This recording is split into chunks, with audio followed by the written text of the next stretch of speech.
શિવગાથા, મહાદેવની વાતો. મહાદેવની વાતો ચિરંજીવ છે, અનંત છે, અવિનાશી છે. જે લોકોને ચિરંજીવ થવું હોય, અવિનાશી થવું હોય, એની માટેની આ વાતો છે. મહાદેવની વાતો અત્યંત પવિત્ર છે. એ પવિત્ર વાતો આપણે ધારણ કરી અને આપણે આપણો મનુષ્ય જીવન જે છે એને કલ્યાણ કરવાની વાત છે.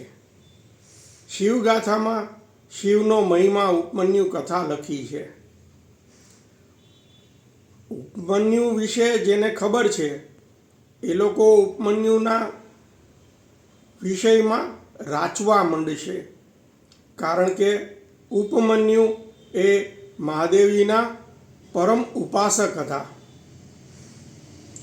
જેની કથા આપણે સાંભળીએ તો આપણને લાગે કે મહાદેવજીનો મહિમા શું છે. માં, મારે દૂધ જોઈએ છીએ, દૂધ પીવું છે. આ કેટલી સામાન્ય વાત છે, પરંતુ ગૌતમી માતા, ઘરમાં તો દૂધ હતું નહીં, એવી તો કોઈ સ્થિતિ નહોતી, કારણ કે ઉપમન્યુના પિતા એ તો તપ કરવા વયા ગયા હતા અને માને સોંપી દીધા હતા બંને દીકરા કે આ લોકોનું તું ધ્યાન રાખજે. માએ કહ્યું કે ભાઈ, મામાની ઘરે જે દૂધ મળ્યું છે એવું દૂધ હું તને કરી આપું છું.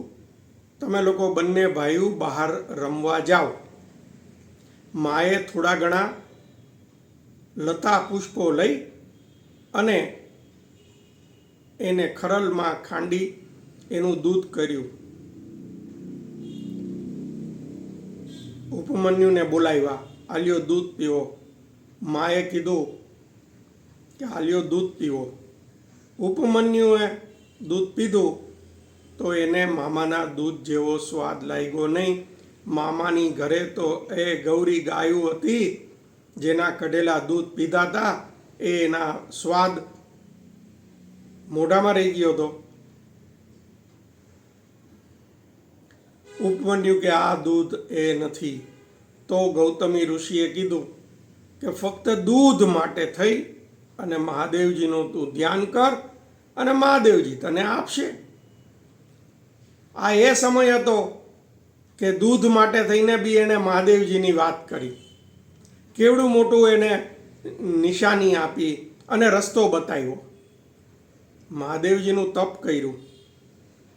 ઇન્દ્ર સ્વરૂપે પ્રગટ થયા અને ઇન્દ્રને કીધું, ઇન્દ્ર દ્વારા કહેવાયું કે તમારે જે જોતું હોય એ માગી લ્યો અને મહાદેવજીનું તપ તમે અહીંયા પૂર્ણ કરો. પરંતુ ઉપમન્યુની શિવ ભક્તિ જોઈ અને એ ઇન્દ્ર પણ પાછા ચાલ્યા ગયા. મહાદેવજી સાક્ષાત પ્રગટ થયા. મહાદેવજીને કીધું કે શું વરદાન જોઈએ છીએ. ઉપમન્યુએ કહ્યું કે મારે કોઈ વરદાન નથી જોતું, તમારા દર્શનથી આનાથી બીજું વિશેષ શું.